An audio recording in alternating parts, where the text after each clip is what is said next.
اسلام اور ایمان یہ انسان کو سکھاتا ہے کہ زندگی کیسے گزاری جائے۔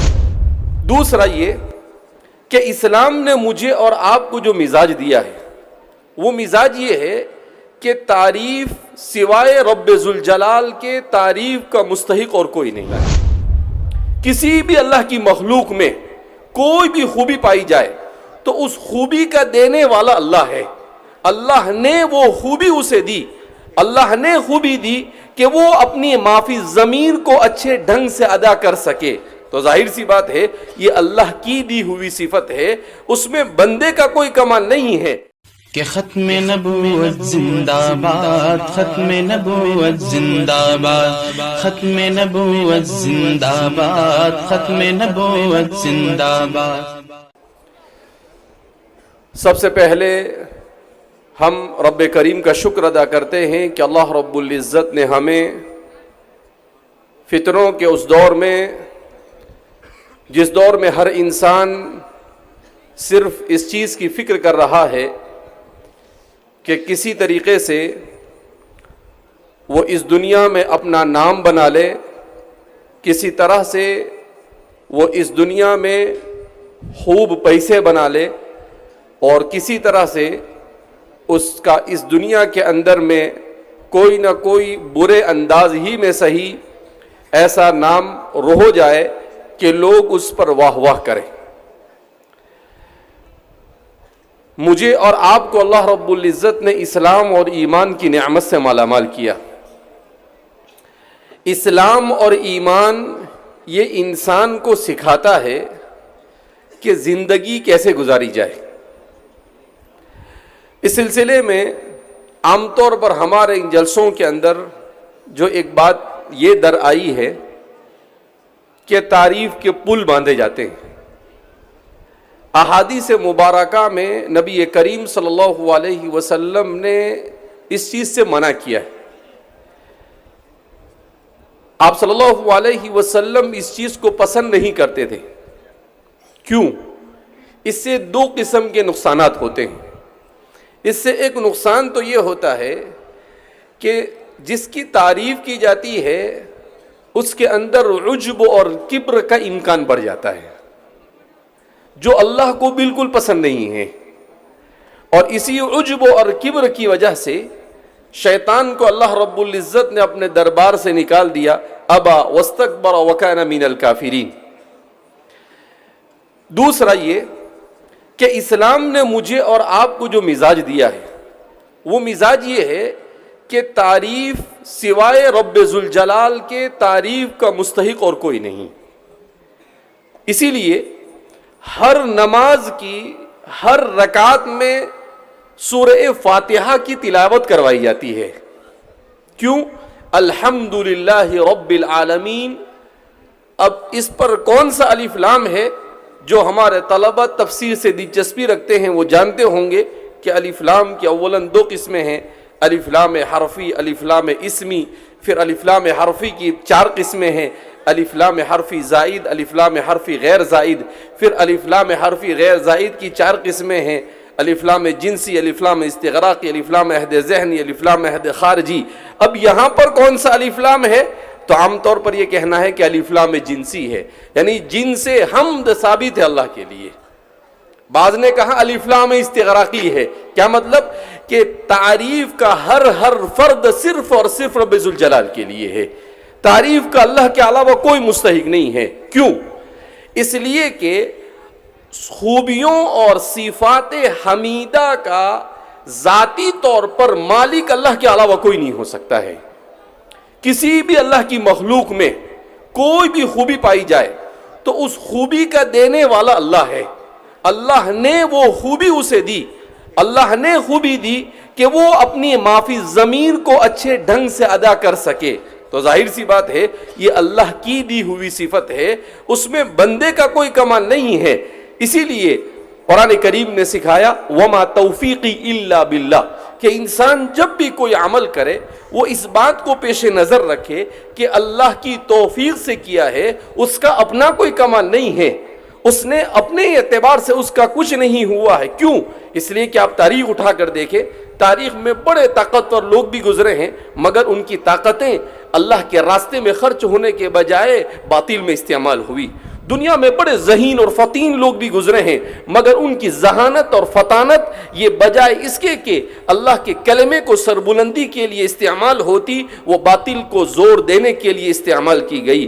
دنیا میں بہت سارے قسم کے صلاحیت کے لوگ گزرے ہیں، کسی کو اللہ نے اچھی آواز دی ہے تو وہ گانا گا کر اپنی صلاحیت کو اللہ کی نافرمانی میں استعمال کر رہا ہے، اور کسی کو اللہ نے آواز دی مگر ساتھ میں اس نے توفیق دی کہ وہ اللہ کی کتاب پڑھے، تو شیخ عبد الباسط کے طرح کے لوگ وجود میں آئے، مگر ایسے بہت کم لوگ آپ کو ملیں گے، اور یہ صرف اور صرف اللہ کی توفیق سے ہو سکتا ہے۔ اللہ کی توفیق کے بغیر دنیا میں کچھ نہیں ہوتا ہے۔ قرآن کریم میں اللہ رب العزت فرماتے ہیں وَمَا تَشَاءُونَ إِلَّا أَن يَشَاءَ اللَّهُ، تمہاری چاہت سے کچھ نہیں ہوتا، جو کچھ ہوتا ہے وہ صرف اور صرف کس کی چاہت سے ہوتا ہے؟ رب ذوالجلال کی چاہت سے ہوتا ہے۔ لہذا اس بنا پر ہمیں ہمیشہ اس بات میں احتیاط کا پہلو اختیار کرنے کی ضرورت ہے کہ اللہ کے علاوہ کوئی تعریف کا مستحق نہیں ہے۔ کسی کے بارے میں کوئی بات بیان کی جائے تو اس کو اس انداز میں بیان کیا جائے کہ ٹھیک ہے ان کا تعارف ہو جائے، مگر اس کو بہت زیادہ اس طور پر بیان کرنا کہ جس کی وجہ سے مختلف قسم کی خرابیاں وجود میں آئے، یہ بہرحال اس سے بچنا چاہیے۔ میں اور آپ یہاں پر قرآن کی نسبت پر جمع ہوئے ہیں، اور قرآن کریم یہ اللہ کی مقدس کتاب ہے۔ انسانی تاریخ میں، کائنات کی تاریخ میں، دنیا کی تاریخ میں آج تک کوئی کتاب ایسی نازل نہیں ہوئی جو کتاب ہر زمانے کے انسانوں کے لیے اور ہر وقت کے اور ہر حالات کے انسانوں کے لیے صحیح طور پر رہنمائی کرنے والی ہو۔ اس دنیا کے اندر میں جو جھگڑا ہے وہ کن چیزوں کا ہے؟ ہمیشہ دو چیزوں کے درمیان جھگڑا ہوتا ہے، اور سب سے اہم ترین جو جھگڑا ہے اور جو تصادم ہے اور جو کلیش ہے وہ کس چیز کا ہے؟ بین الحق والباطل، حق اور باطل کے درمیان ٹکراؤ، حق اور باطل کے درمیان ٹکراؤ، شر اور خیر کے درمیان ٹکراؤ، برائی اور اچھائی کے درمیان ٹکراؤ۔ اسی لیے کہتے ہیں کہ علم کا مقصد کیا؟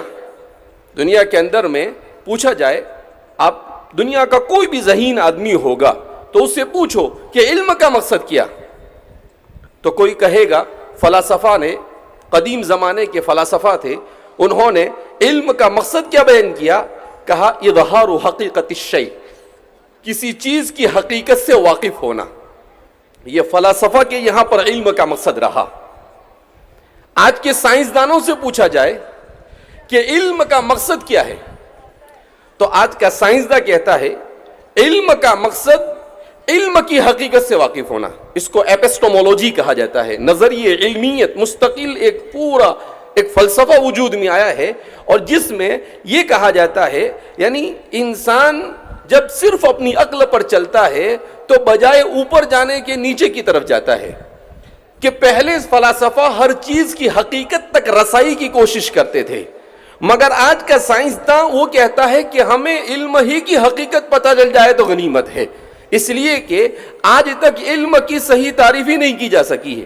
فرماتے ہیں کہ علم کی فلاسفہ اور سائنسدانوں نے 400 سے زیادہ تعریفیں کی ہے، مگر اب تک کے علم کی کسی ایک تعریف کے اوپر وہ متفق نہیں ہو سکے۔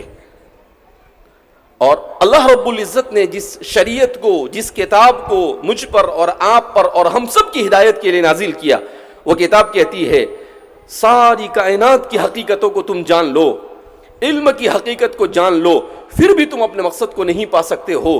تم اپنے مقصد کو کب پا سکتے ہو؟ جب تم حق اور باطل کے درمیان تمیز کرنے کا ملکہ پیدا کر لو۔ تمہارا ذہن، تمہارا علم، تمہارا دل یہ تمہیں اس بات کی گواہی دے کہ یہ حق ہے اور یہ باطل ہے، اور اس کے حق ہونے کی دلیل یہ ہے کہ کتاب اللہ یہ کہتی ہے، سنت رسول اللہ یہ کہتی ہے، اور سلف صالحین نے اس کے حق ہونے کے لیے بات کہی ہے۔ تو فرماتے ہیں علم کا مقصد یہ حق اور باطل کی معرفت حاصل کر کر حق کی اتباع کرنا اور باطل سے بچ کر اس سے اجتناب کرتے ہوئے اپنی زندگی کو گزارنا، یہ ہے علم کی حقیقت، علم کا مقصد، علم کی غایت۔ کیوں؟ اس لیے کہ دنیا کے دیگر تمام کے تمام فلسفوں کو آپ پڑھو جو تعلیم کے سلسلے میں بیان کیے جاتے ہیں. آج کا ماڈرن ایج میں اگر آپ پوچھیں کہ بھئی تعلیم کا مقصد کیا ہے، تو تعلیم کا مقصد کیا ہے، تو فرماتے ہیں کیریئر بنانا. کیریئر بنانا. کیریئر بنانے کا مطلب کیا ہے کہ آپ اس قابل ہو جائے کہ آپ کو اچھا ڈیزگنیشن مل جائے، اچھا عہدہ اور مرتبہ مل جائے، اور آپ کو مال اور دولت آپ کو کیسے حاصل ہو جائے، تو آپ کو عزت ملے اور آپ کو مال ملے. یہ علم کا مقصد ہے. سائنس اور فلسفہ اور دنیا کے تمام آج کل جتنے بھی تعلیمی نظام ہیں ان تمام کے یہاں پر. مگر ہمارے یہاں پر تعلیم کا مقصد، ایک تو علم کا مقصد جانا ہم نے، دوسرا تعلیم کا مقصد. تعلیم کا مقصد کیا ہے؟ تو کہتے ہیں تعلیم کا مقصد یہ ہے کہ تعلیم کے ذریعے سے بندہ اللہ کی معرفت حاصل کرے اور اپنے ارد گرد بسنے والے انسانوں کے حقوق کو جان کر اس کی ادائیگی کی کوشش کرے. یہ ہے تعلیم کا مقصد اسلام میں. تو سب سے پہلے اللہ کی معرفت کو حاصل کرنا. اسی لیے میں نے قرآن کریم کی آیت کریمہ آپ حضرات کے سامنے تلاوت کی، جس میں اللہ فرماتے ہیں الف لام را، سورہ ابراہیم کی آیت ہے، کتاب انزلناہ الیک لتخرج الناس من الظلمات الی النور. کتاب انزلناہ الیک، کہ ہم نے آپ کے اوپر کتاب کو نازل کیا. کیوں؟ لتخرج الناس من الظلمات الی النور، تاکہ آپ لوگوں کو تاریکیوں سے نکال کر نور کی طرف لائے. قرآن کریم نے نور کو واحد ذکر کیا اور ظلمات کو جمع ذکر کیا، اور عجیب تشبیہ بیان کی. کیا کوئی بھی انسان دنیا میں ایسا ہوگا آپ کو نظر آئے گا جو تاریکی کو پسند کرے؟ تاریکی تو سمجھتے ہوں گے اندھیرا. ابھی یہاں سے لائٹ چلی جائے اور بالکل اندھیرا ہو جائے، اور پھر آپ کسی سے پوچھو کہ بھئی آپ کو اندھیرا پسند ہے، تو کوئی بھی آپ کو ایسا نہیں ملے گا کہ وہ کہے کہ مجھے اندھیرا پسند ہے. ہاں، اگر عقل سے پیدل ہے تو کہہ سکتا ہے کہ مجھے تو اندھیرا بہت پسند ہے. کوئی ایسا کہے کہ بھئی مجھے تو اندھیرا پسند ہے، تو اس کے بارے میں یہ کہا جائے گا کہ وہ عقل سے پیدل ہے. سلیمان درانی وہ فرماتے تھے، ہاں اگر سلیمان درانی کا فلسفہ ہے وہ ایک الگ فلسفہ ہے، بہت بڑے متصوف گزرے ہیں، تو وہ فرماتے تھے کہ مجھے رات بہت پسند ہے. لیکن کیوں رات اس لیے پسند ہے نہیں کہتے تھے کہ اس لیے کہ وہ رات ہے اور اندھیرا ہے. اس لیے مجھے رات پسند ہے کہ جب تاریکی داخل ہوتی ہے، اس زمانے میں لائٹ نہیں ہوتی تھی، دوسری تیسری صدی کے بہت بڑے متصوف گزرے ہیں، عالم ربانی گزرے ہیں، تو کہتے ہیں مجھے اس لیے پسند ہے کہ جب تاریکی ہو جاتی ہے تو میں اپنے خالق اور مالک سے تنہائی کے اندر میں بات چیت کرنا مجھے پسند ہے. میں اللہ سے بات کر سکتا ہوں، میرے درمیان کوئی حائل نہیں ہو سکتا ہے، میں اس سے مناجات کر سکتا ہوں، میں اس کے قرآن کو پڑھ کر اس سے ہم کلام ہو سکتا ہوں، میں نماز کو پڑھ کر اس کے سامنے کھڑا ہو سکتا ہوں، اور سجدے میں جا کر میں معراج، دنیا کی معراج میں حاصل کر سکتا ہوں اور آخرت کی کامیابی حاصل کر سکتا ہوں. اسی لیے مجھے رات پسند ہے. اسی لیے وہ کہتے تھے لولا اللیل، اگر رات نہ ہوتی تو میں دنیا کے اندر میں رہنا ہی پسند نہ کرتا. تو انہیں رات اس لیے پسند تھی. تو یہ ایک الگ فلسفہ ہے. جو لوگ اللہ کی معرفت حاصل کرے اور اللہ کے قریب پہنچ جاتے ہیں تو کہتے ہیں کہ مجنون کی دنیا ہی الگ ہوا کرتی ہے، تو اسے وہ چیز پسند ہوتی ہے جو اپنے جس سے اس کو عشق اور محبت ہے اس تک رسائی کے لیے آسانی پیدا کرتی ہو، وہ چیز اسے پسند ہوتی ہے. بہرحال تو اللہ کی کتاب جو ہے، یہ کتاب کیا ہے؟ لِتُخْرِجَ النَّاسَ مِنَ الظُّلُمَاتِ إِلَى النُّورِ، تاکہ اے محمد عربی صلی اللہ علیہ وسلم آپ لوگوں کو تاریکیوں سے نکال کر، کون سی تاریکیوں سے نکال کر، زندگی کے ہر مرحلے میں، ہر جگہ پر، ہر وقت انسان جس طرح کی پریشانیوں سے دوچار ہو سکتا ہے، ان تمام کے تمام ظلمتوں سے نکال کر تم اسلام کے نور کی طرف ان کو لے آؤ.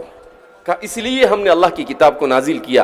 اسی لیے امام حسن بصری کے سلسلے میں لکھا ہے امام عبد الرحمن الجوزی نے کہ حسن بصری فرماتے تھے انما انزل القرآن للعمل، کہ قرآن کریم کو اللہ نے نازل کیا عمل کے لیے. ولیکن جعل الناس التلاوۃ عملا، مگر لوگوں نے اس کی تلاوت ہی کو عمل سمجھ لیا. کہ تلاوت تو عمل تک پہنچنے کا ایک ذریعہ ہے، ورنہ تلاوت مقصود نہیں ہے، وہاں تک پہنچنا ہے۔ اصل مقصد کیا ہونا چاہیے؟ کہا قرآن کریم کا مقصد انسان اس کی تلاوت کرے، صرف تلاوت کے لیے تلاوت نہ کرے بلکہ اسے سمجھ کر اس پر عمل کرنے کے لیے تلاوت کرے۔ اسی لیے حکیم الامت مجدد ملت حضرت تھانوی رحمۃ اللہ علیہ سے کسی نے سوال کیا اور کہا حضرت میں بہت پریشان ہوں۔ کہا کیوں پریشان ہو؟ کہا میں قرآن پڑھنا چاہتا ہوں مگر قرآن کی تلاوت میں میرا دل نہیں لگتا ہے۔ تو آپ بتائیے کہ قرآن کی تلاوت میں میرا دل کیسے لگے؟ تو آپ نے بڑا پیارا جواب دیا۔ حکیم الامت ایسے ہی تو نہیں کہا گیا تھا انہیں، تو آپ نے کہا کہ جب تم قرآن کریم کی تلاوت کرو تو قرآن کی تلاوت کے وقت یہ تصور کرو کہ اللہ سے تم ہم کلام ہو رہے ہو، تم اللہ سے بات کر رہے ہو۔ جب یہ تصور تمہارے دماغ کے اندر میں آئے گا تو تمہیں قرآن کے پڑھنے میں لذت محسوس ہوگی۔ پھر آگے آپ نے عجیب بات فرمائی، آپ نے کہا کہ قرآن کو پڑھو تو اس وقت یہ نیت کرو کہ اے اللہ میں تجھے راضی کرنے کے لیے قرآن کو پڑھ رہا ہوں، اور قرآن کریم کو ایسا پڑھو جیسا وہ نازل کیا گیا، یعنی تجوید کے ساتھ اس کی تلاوت کرو اور اللہ کی رضامندی کی نیت کرو، اور یہ تصور کرو کہ اللہ سے میں ہم کلام ہو رہا ہوں۔ کہا اس کے بعد بھی اگر لذت محسوس نہ ہو تو اس کا مطلب یہ ہے کہ آپ کسی بہت بڑے گناہ میں مبتلا ہے اور وہ گناہ تم سے اس لذت کو چھین چکا ہے۔ اسی لیے حکیم اختر صاحب فرمایا کرتے تھے کہ گناہ یہ انسان کی زندگی سے عبادت اور تلاوت کی لذت کو کھینچ لیتا ہے۔ پھر انسان تلاوت کرتا ہے مگر اس کو تلاوت میں مزہ نہیں آتا ہے، وہ سبق یاد کرتا ہے، طالب علم ہے مگر وہ زبردستی سبق یاد کرتا ہے، وہ قرآن دور پڑھتا ہے، یعنی دن میں کئی پارے پڑھ لیتا ہے مگر کیوں؟ کہا استاد کہیں مار نہ دے، کہیں استاد کی سزا نہ ہو جائے، کہیں قرآن کچا نہ ہو جائے اور اس کے اوپر کوئی میری گرفت نہ ہو جائے۔ نہیں، قرآن کی تلاوت کے وقت انسان اگر اپنی نیت کو درست کر لے تو اس دنیا میں قرآن کریم سے زیادہ بہتر کوئی انسان کی بیماری کا علاج کرنے والی چیز نہیں ہے۔ اسی لیے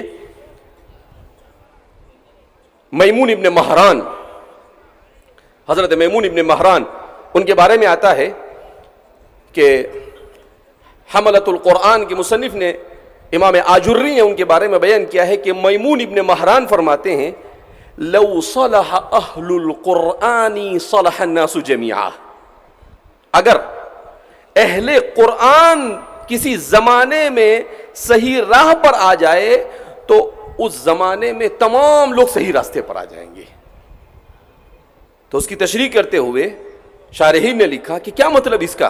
کہا اس کا مطلب یہ ہے کہ قرآن کو پڑھنے پڑھانے والے صحیح نیت، صحیح ارادے، صحیح طریقے کے ساتھ اس کو پڑھنے اور سمجھانے لگے تو ظاہر سی بات ہے معاشرہ بالکل ایسا معاشرہ ہو جائے گا جس معاشرے کو رسول اللہ صلی اللہ علیہ وسلم نے مدینہ میں تشکیل دیا تھا۔ کہا یہ انسانی معاشرہ مدنی معاشرہ بن جائے گا، جہاں پر سوائے محبت کے اور کوئی چیز نظر نہیں آئے گی، جہاں پر نفرت کو ذبح کر دیا گیا ہوگا، جہاں پر اختلاف کو ختم کر دیا گیا ہوگا، اور وہاں پر مواخات ہی مواخات نظر آئے گی۔ کہاں انصار آپس میں ایک دوسرے سے لڑنے والے اوس اور خزرج، اور کہاں مہاجر آتے ہیں اور وہ مہاجر اور انصار کے درمیان ایسا رشتہ قائم کیا جاتا ہے کہ دنیا انسان کی تاریخ میں کبھی ایسا دیکھنے میں نہیں آیا کہ انسانوں کے درمیان رشتے نہ ہونے کے باوجود ایسی زبردست قربانی دی ہو۔ اس کی مثال سوائے انصار اور مہاجرین کی مواخات کے آپ کو دنیا کی تاریخ میں کہیں نہیں مل سکتی ہے۔ اللہ کے رسول صلی اللہ علیہ وسلم صرف یہ کہہ دے کہ یہ انصاری ہے، یہ مہاجر ہے، تم دونوں آپس میں بھائی ہو، تو وہ کیا کہتا ہے کہ ٹھیک ہے، میرا کھیت ہے، آدھا تیرا اور آدھا میرا، میرا گھر ہے، آدھا تیرا اور آدھا میرا۔ آج تو ایک باپ کی اولاد ہے اور اب باپ مر جائے تو اس گھر کے اوپر ایک دوسرے کی جان لینے کے لیے تیار ہو جاتے ہیں۔ اور کیسی مواخات اسی قرآن کی برکت نے ان کی زندگیوں کے اندر میں کیسا انقلاب برپا کیا کہ عبد الرحمن بن عوف کہتے ہیں میری جن سے مواخات کی گئی وہ مجھے کہتے ہیں میری 2 بیویاں ہیں، ایک آپ لے لو اور ایک میری ہوگی، میری دولت میں آدھا آپ کا۔ عبد الرحمن بن عوف نے کہا کلا، کہ ہرگز نہیں، نہ تمہاری دولت چاہیے مجھے، نہ تمہاری بیوی چاہیے مجھے، دلنی علی السوق، مجھے بازار بتاؤ، بازار کدھر ہے؟ فرماتے ہیں ان کو بازار کا راستہ بتایا عبد الرحمن بن عوف کو، انہوں نے 1 درہم کا پنیر خریدا اور اس پنیر کو لے کر مدینہ کے بازار میں جا کر بیٹھ گئے، تجارت کی۔ رسول اللہ صلی اللہ علیہ وسلم کی زندگی میں صرف 1 درہم پنیر سے اسلام کے بتائے ہوئے طریقے کے مطابق جب تجارت کی تو اتنا مال اللہ نے انہیں عطا فرمایا کہ حضور کی وفات سے پہلے حضرات صحابہ میں سب سے مالدار صحابی بن گئے۔ جب ان کا انتقال ہوا تو سیرت نگاروں نے لکھا ہے کہ ان کے مال کا جب جائزہ لیا گیا تو آج کے زمانے کی دولت کے اعتبار سے ان کا کتنا مال ہوتا تھا؟ تو فرماتے ہیں 1200 ملین ڈالر ان کا مال ہوتا تھا۔ 1200 ملین ڈالر ان کا مال ہوتا تھا، یعنی ان کی بیویاں تھیں، 4 بیویاں تھیں، ان کے جب تقسیم کیا گیا تو ایک کے حصے میں کتنا آیا ان سب کو نکالا گیا، تو اللہ رب العزت نے انہیں دولت بھی عطا فرمائی۔ یہی وہ کتاب ہے جس کتاب کی برکت سے حضرات صحابہ کی دنیا بھی بن گئی اور آخرت بھی بن گئی۔ یہی وہ کتاب ہے جس کتاب کی برکت سے اس پوری جماعت کو اللہ نے کیا کہا؟ رضی اللہ عنہم ورضوا عنہ، اللہ ان سے راضی ہو گئے اور وہ اللہ سے راضی ہو گئے۔ حضور نے کہہ دیا اصحابک النجوم فبأیہم اقتدیتم اہتدیتم، کہ میرے صحابہ ستاروں کے مانند ہے، ان میں سے جس کو دیکھ کر جس کا بھی راستہ تم پکڑ لو گے وہ سیدھا تمہیں جنت کے اندر میں جا کر پہنچا دے گا۔ یہ ایسی جماعت کس نے تشکیل دی؟ اسی کتاب نے تشکیل دی۔ اس زمان میں تو ابھی نسخہ اس کا مصحف بھی نہیں بنا تھا، مگر ان کے سینوں میں اور ان کی زندگیوں کے اندر میں قرآن تھا۔ آج ہمارے پاس بڑے خوبصورت نسخے تیار ہو گئے مگر ہماری زندگیوں میں قرآن نہیں رہا۔ تو ضرورت اس بات کی ہے کتاب اللہ سے اپنے آپ کو منسلک کیا جائے۔ تو اس وقت یہ سب سے بڑی ضرورت ہے۔ اللہ رب العزت جزائے خیر عطا فرمائے ہمارے والد صاحب حضرت مولانا غلام محمد صاحب وستانی دامت برکاتہم کو، کہ آپ نے آج سے 30 سال پہلے جب دیکھا کہ امت کتاب اللہ سے دور ہو رہی ہے تو آپ نے کہا کہ اس امت کو کس طرح سے کتاب اللہ کے قریب کیا جائے۔ تو آپ مکہ مکرمہ میں آپ نے 1994 میں شرکت کی وہاں کے مسابقے میں، تو آپ کو بڑا پسند آیا۔ آپ نے آ کر اپنے احباب سے کہا کہ قرآن کریم سے امت کو قریب کرنے کا ایک نسخہ مکہ میں مجھے ملا، محبت وحی میں، جہاں پر قرآن کا نزول ہوا وہیں پر اس کتاب سے امت کو مربوط کرنے کا نسخہ میسر آیا۔ کہا وہ کیا؟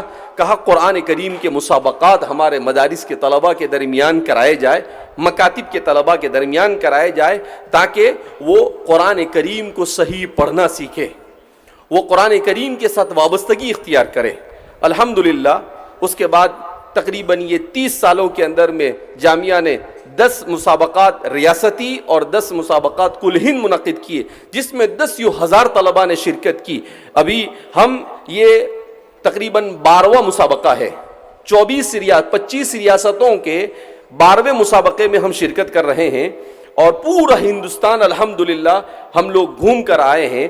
تو ہر جگہ پر کشن گنج گئے ہم، ایم پی گئے ہم، راجستھان گئے ہم، کشمیر گئے ہم، ہر جگہ پر جتنے بھی لوگ وہاں آئے تو وہاں کے اکابر علماء نے کہا کہ ان مسابقات کی برکت سے قرآن کریم کو تجوید کے ساتھ پڑھنے کا ماحول ہمارے یہاں پر بنا۔ مولانا ابوالکلام صاحب، مفتی ابوالکلام صاحب بھوپال میں، انہوں نے تو عجیب اسٹوری سنائی۔ انہوں نے کہا کہ جب پہلی مرتبہ جامعہ کی ایک شاخ ہے سیندھوا میں، ایم پی میں، وہاں پر ہمارا جانا ہوا تو ہم نے پہلی بار دیکھا وہاں نورانی قاعدہ اور احسن القواعد کو پڑھانے کا صحیح ڈھنگ اور طریقہ۔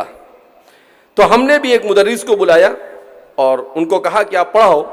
انہوں نے پڑھانا شروع کیا تو وہاں کے جو قدیم حافظ صاحب تھے، جن کے پاس تقریباً شہر کے تمام لوگوں نے حفظ کیا تھا، وہ آ گئے اور انہوں نے کہا کہ بھائی آپ غلط پڑھاتے ہو۔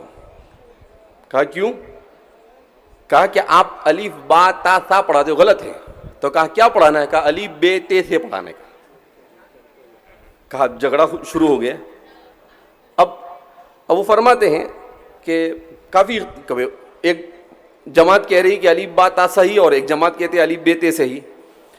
مفتی ابوالکلام صاحب کہتے ہیں کہ میں دارالعلوم سے مفتی بن کر گیا تھا تو کہا کہ مفتی ابوالکلام کو بلاؤ. تو وہ ہمارے استاد تھے, میں نے ان کے پاس حفظ کیا تھا. وہ خوش ہو گئے کہ بھئی میرا شاگرد آ رہا ہے تو فیصلہ تو میرے ہی حق میں ہونے والا ہے, الف بے تے سے والا. تو وہ مفتی ابوالکلام صاحب کہتے ہیں کہ میں پہنچا تو دیکھا کہ اختلاف بہت زوروں پر ہے. تو میں نے کہا کہ بھئی کیا ہوا؟ کہا ایسا ایسا ہوا. تو مفتی صاحب اب آپ مفتی بن کر آئے, آپ بتائیں کون سا صحیح؟ تو مفتی صاحب کہتے ہیں میں نے کہا کہ الف با تا سا صحیح ہے اور الف بے تے سے غلط ہے. تو وہ حافظ صاحب کہنے لگے تو میں نے تم کو پڑھا ہے غلط پڑھا ہے؟ بولے ہاں حضرت غلط پڑھا ہے آپ نے. کیوں؟ کہا اس لیے کہ قرآن کریم کو پڑھنا ہے تو ظاہر سی بات ہے قرآن کریم میں مجہول تو ہے نہیں بے تے سے, تو وہاں تو معروف ہی ہے سب جگہ پر. ایک ہی جگہ پر بسم اللہ مجریہا و مرساہا ہے, باقی دوسری قرات تو ہم تو روایت حفص عن عاصم پڑھتے ہیں. لہذا اس بنا پر کہا کہ بہرحال معاملہ وہ دب گیا. تو انہوں نے یہ کہا کہ 30 سال پہلے بھی گویا کہ ہمارے یہاں پر قرآن کریم کو تجوید کے ساتھ پڑھنے کا رواج نہیں تھا, لیکن وہ کہتے ہیں الحمدللہ ان مسابقات کی برکت سے چھوٹے چھوٹے بچے قرآن کریم کو عربی لب و لہجے میں پڑھنے لگے. کہا کوئی سدیس کی طرح پڑھتا ہے, کوئی شریم کی طرح پڑھتا ہے, کوئی بندر بلیلہ کی طرح پڑھتا ہے, کوئی جوہنی کی طرح پڑھتا ہے. کہا یہ سب ان مسابقات کی برکت ہے. تو کوئی بھی عمل جب خلوص سے نیت کے ساتھ اور صحیح طریقے کے ساتھ شروع کیا جائے تو اللہ رب العزت اس کا فائدہ ضرور پہنچاتا ہے. لہذا ان مسابقات کا مقصد یہی ہے کہ امت کو قرآن کی تلاوت کے اعتبار سے بھی صحیح راہ پر لانا, کہ قرآن کو اس طرح سے پڑھا جائے کما انزل, جیسا کہ وہ نازل کیا گیا. حدیث پاک میں رسول اللہ صلی اللہ علیہ وسلم نے ارشاد فرمایا اقرأوا القرآن کما انزل, قرآن کو ایسا پڑھو جیسا نازل کیا گیا. اور قرآن کیسا نازل ہوا؟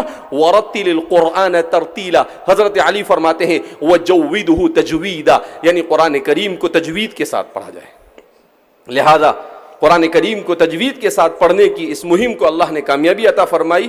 اللہ رب العزت اب تک کے جتنے بھی لوگوں نے اس میں تعاون کیا ہے ان کو دارین میں بہترین اجر عطا فرمائے. تو قرآن کریم کے ساتھ وابستگی کے ساتھ ساتھ اس وقت امت کی دوسری ضرورت کیا ہے؟ اس وقت امت کی دوسری سب سے بڑی ضرورت یہ تعلیم ہے. اس لیے کہ ویسے تو انسان کی سب سے بڑی ضرورت تعلیم ہے.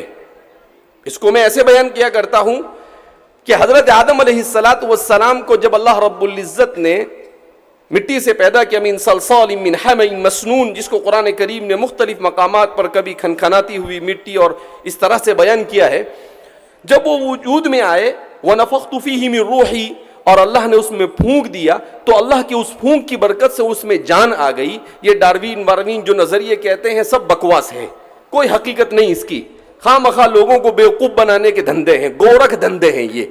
تو قرآن کہتا ہے وَنَفَخْتُ فِيهِ مِن رُوحِي, اللہ نے اس میں پھونک دیا. اللہ کی اس پھونک کی برکت سے وہ مٹی کا بنا ہوا آدم یہ انسان کی شکل میں وجود میں آ گیا. اب جب وجود میں آئے تو وجود میں آنے کے بعد ایسا نہیں کہا اللہ نے کہ آدم بہت بھوک لگی ہوگی, تم کو بہت پیاس لگی ہوگی, ارے بھائی آدم کے لیے ٹھنڈا پانی لاؤ. اللہ نے ایسا نہیں کہا کہ بھائی فرشتوں سے کہ آدم کے لیے آب کوثر لے کر آؤ. اللہ نے ایسے نہیں کہا کہ آدم کے لیے وَكُلُوهُ هَنِيًّا مَرِيئًا, جنت کے پھل فروٹ لے کر آؤ. نہیں, وَعَلَّمَ آدَمَ الْأَسْمَاءَ كُلَّهَا, اللہ نے آدم کو ہر چیز کے نام سکھائے. سب سے پہلے تعلیم سے آراستہ کیا. اللہ کو معلوم تھا کہ جس کی اہمیت کو لوگ کب سمجھیں گے, 15ویں صدی میں آ کر کہیں گے تعلیم بہت ضروری, تعلیم بہت ضروری. اللہ کہتے ہیں کہ ہم نے جب انسان کو پیدا کیا تبھی ہم نے کہہ دیا کہ تعلیم ہی انسان کی سب سے بڑی ضرورت ہے. کہا وَعَلَّمَ آدَمَ الْأَسْمَاءَ كُلَّهَا ثُمَّ عَرَضَهُمْ عَلَى الْمَلَائِكَةِ, پھر ملائکہ کے سامنے پیش کیا اور ملائکہ سے پوچھا کہ بھئی یہ کیا ہے, یہ کیا ہے. اب وہ ملائکہ بیچارے کیا کہے, ہمیں کچھ معلوم نہیں. اعلموا, ہمیں کیا معلوم, آپ ہی سب کچھ جانتے ہیں, ہم تو اتنا ہی جانتے ہیں جتنا آپ نے سکھایا. تو پھر اللہ نے آدم سے کہا کہ آدم یہ کیا ہے, یہ کیا ہے. تو آدم علیہ السلام نے فٹ فٹ بولنا شروع کر دیا. تو آدم علیہ السلام اس امتحان میں کامیاب ہو گئے. سب سے پہلا مدرسہ جنت میں, سب سے پہلے متعلم اور اسٹوڈنٹ اور طالب علم آدم علیہ السلام, اور سب سے پہلے معلم خود اللہ کی ذات ہے. اللہ کو علم سکھانے والا خود اللہ ہے. آدم انسان کو علم سکھانے والا خود اللہ ہے. اللہ نے ان کو سکھایا.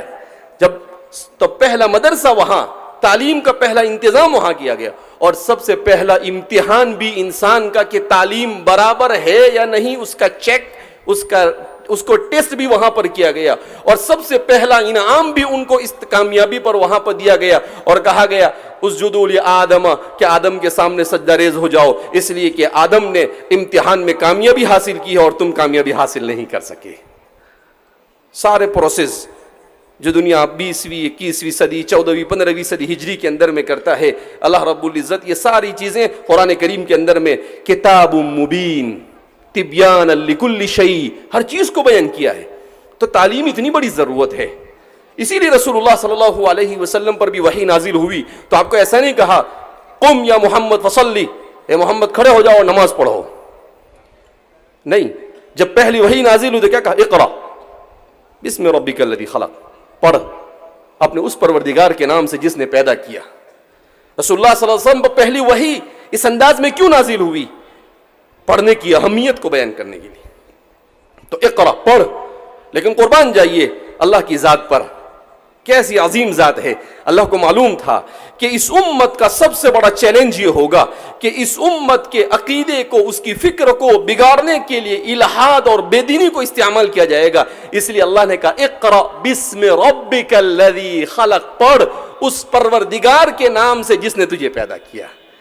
کہا اگر تو پڑھے گا مگر اپنے خالق کے نام سے نہیں پڑھے گا تو یہ تیرا پڑھنا جہالت ہی ہے، اس کو پڑھنا نہیں کہا جائے گا. اس لیے ضرورت اس بات کی ہے کہ ہم تعلیم سے وابستہ ہوں. ہمیں اپنا تعلیمی نظام قائم کرنے کی ضرورت ہے. شیخ الاسلام فقیہ العصر حضرت مولانا تقی عثمانی صاحب وہ فرماتے ہیں کہ اس وقت تو علماء کی ذمہ داری ہے کہ وہ دینی ماحول میں عصری تعلیم کا انتظام کرے اگر اپنی نسلوں کے ایمان اور اسلام کو بچانا چاہتے ہیں. 3 سال پہلے آپ نے ایک اسکول کے پروگرام میں، ہیرا اسکول کے پروگرام کے اندر میں آپ نے بڑی تفصیل کے ساتھ گفتگو کی. آپ کی تقریر بھی نیٹ پر اویلیبل ہے اور آپ کی اس کو لکھنے کی صورت میں بھی اسلام کے پورے تعلیمی نظام کو بڑی تفصیل کے ساتھ آپ نے بیان کیا ہے. بہرحال آج سے تقریباً 32-33 سال پہلے حضرت قاری صدیق صاحب باندوی رحمۃ اللہ علیہ نے ہمارے والد صاحب سے کہا کہ مولانا غلام صاحب آپ کالج شروع کرو. تو والد صاحب نے کہا کہ حضرت مولانا لوگ اور مفتی لوگ زندہ نہیں رہنے دیں گے، فتوے شروع ہو جائیں گے. تو کہا کہ نہیں، آپ کے لیے ضروری ہے یہ چیز. کہا دینی ماحول میں عصری تعلیم امت کی سب سے بڑی ضرورت ہے. اس لیے کہ آج سے 32-33 سال پہلے حضرت قاری صدیق صاحب فرماتے ہیں کہ کچھ جگہوں پر میں شہروں میں گیا تو مجھے ماں باپ نے یہ کہا کہ ہماری بچی یہ کسی سکھ کے ساتھ شادی کر رہی ہے. کسی نے کہا اکا دکا واقعہ ایسے پیش آئے، غیر کے ساتھ شادی کر رہی ہے. تو حضرت نے کہا اس کی وجہ کیا؟ کہا اس ماحول میں ان کی تعلیم، اسی ماحول نے ان کو بگاڑ دیا. کہا آج صورتحال یہ ہے تو آئندہ صورتحال اور بگڑ سکتی ہے. لہذا ہم علماء اپنی نگرانی میں، اپنے ماحول میں عصری تعلیم کا انتظام کریں تاکہ انہیں دینی ماحول مہیا کیا جائے. الانسان ابن البیئہ، انسان ماحول کا پروردہ ہے. جب اسے ماحول دینی ملے گا تو خود بخود صبغت اللہ کا رنگ اس کے اوپر چڑھنا شروع ہو جائے گا. بہرحال ہوا ایسا ہی. 3-4 سال کے بعد کسی نے والد صاحب کے خلاف ایک چھوٹا سا کتابچہ لکھا. تو حضرت قاری صدیق صاحب جب تشریف لائے تو والد صاحب نے کہا کہ دیکھو حضرت، جو خدشہ ظاہر کیا تھا وہ بالکل ظاہر کیا تھا وہی ہوا. تو بڑے بڑے ہوتے ہیں، اتقوا من فراست المؤمن فانه ينظر بنور اللہ. آپ کو ایسے ہی عارف باللہ نہیں کہا جاتا تھا. تو عارف باللہ حضرت قاری صدیق صاحب باندوی رحمۃ اللہ علیہ نے کہا کہ مولوی غلام یہ آپ کی مقبولیت کی علامت ہے عند اللہ. اور اس کو پھاڑ کر پھینک دیا آپ نے اور کہا آپ جس کام کو کر رہے ہو اس کو ہمارے علماء 20-25 سال کے بعد سمجھیں گے کہ آپ صحیح کر رہے ہو، ابھی آپ اپنا کام کیے چلے جاؤ. اور آج صورتحال یہی ہے کہ 25 سال کے بعد ہر ایک کو اس بات کا احساس ہو رہا ہے کہ واقعتاً مسلمانوں کو اپنے تعلیمی ادارے قائم کرنے چاہیے. ہم ابھی ہندوستان بھر کا چکر لگا کر آئے، ہر جگہ پر یہی رونا ہے کہ ہمارے تعلیمی ادارے نہیں ہیں، جس کی وجہ سے ہمارے بچوں کے اندر میں بے دینی کی عجیب فضا بن رہی ہے. اس لیے ہمیں تعلیم سے منسلک ہونا اور مسلمانوں کے اپنے اسکول، مسلمانوں کے اپنے علماء کی نگرانی کے اندر میں مسلمانوں کے اپنی کالجیں اور اپنی یونیورسٹیاں ہونی چاہیے۔ اس لیے میں کہتا ہوں کہ اس وقت مسجد، مدرسہ، خانقاہ، دعوت و تبلیغ کے ساتھ ساتھ اسکول اور کالج بھی اتنی ہی ہماری ضرورت بن چکے ہیں اپنی نسلوں کے ایمان کو بچانے کے لیے۔ بہرحال الحمدللہ، اللہ رب العزت جزائے خیر عطا فرمائے پوری امت کی طرف سے حضرت قاری صدیق صاحب باندھوی رحمۃ اللہ علیہ کو بھی، اور اللہ جزائے خیر عطا فرمائے والد صاحب کو بھی، کہ آپ نے بہت اس کے لیے لوگوں کے تانے سنے اور بہت سارے مسائل سے آپ دوچار ہوئے، مگر آپ ہمت نہ ہارے اور الحمدللہ اس کام کو آگے بڑھاتے گئے۔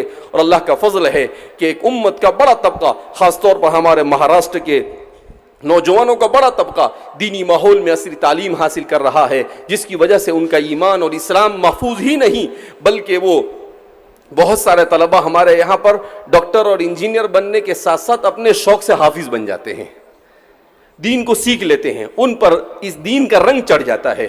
اللہ رب العزت ہم سب کے یہاں پر جمع ہونے کو قبول فرمائے۔ اس لیے میں ہر جگہ پر ایک پیغام دیتا ہوں آخر میں کہ قرآن اور تعلیم یہ دو پر ہے، اگر امت ان دو پروں کو لگا دے اور اس میں اخلاص کا بیج بو دیا جائے اور اس کو صحیح ڈھنگ سے لے کر چلا جائے، اس امت کو ترقی سے دنیا کی کوئی طاقت نہیں روک سکتی ہے۔ تو اس لیے ضرورت اس بات کی ہے کہ ہم کون سی چیز ترجیحی بنیاد پر امت کو کرنی ہے ان چیزوں کو کریں، اپنے اختلاف اور اپنے آپسی کھینچتان کو ہم پس پشت ڈال کر اپنی امت اور اپنی نسلوں کے ایمان اور اسلام کی حفاظت کے لیے ان ضروری چیزوں کی طرف فوکس کرنے کا انتظام کرے۔ اللہ رب العزت ہمارے اس ادارے کو مولانا بنیامین صاحب اور ان کے رفقا نے مہاراشٹر کے لیے جو میزبانی قبول کی اور اس کے لیے جو بھی محنتیں کی ہے، اللہ انہیں دارین میں بہترین بدلہ عطا فرمائے۔ اس ادارے کو اور وہ زمین پر جتنے بھی ہمارے دینی ادارے ہیں ان تمام کو ترقیات سے مالا مال فرمائے، اور اللہ رب العزت ہم سب سے اپنی رضا والے اعمال کی توفیق مرحمت فرمائے، اپنی ناراضگی سے ہماری حفاظت فرمائے۔ والسلام علیکم ورحمۃ اللہ وبرکاتہ۔ G S herbal wholesale Ayurvedic ادویات کا قابل اعتماد مرکز۔ تجارت کے خواہش مند حضرات کو ہم مکمل ٹریننگ دیتے ہیں، ہمارے ساتھ تجارت کر کے بھرپور پیسہ کمائیں۔ علماء کرام، حفاظ، ڈاکٹرز اور میڈیکل والوں کے لیے خصوصی رعایت۔ تفصیلات کے لیے ابھی رابطہ کریں۔ قاسمی حج عمرہ ٹورز اینڈ ٹریولز، حج عمرہ اور دیگر مقدس مقامات کی زیارت کا بھروسے مند مرکز۔ حج عمرہ جانے کے خواہش مند حضرات اسکرین پر دیے گئے نمبرات پر کال کریں۔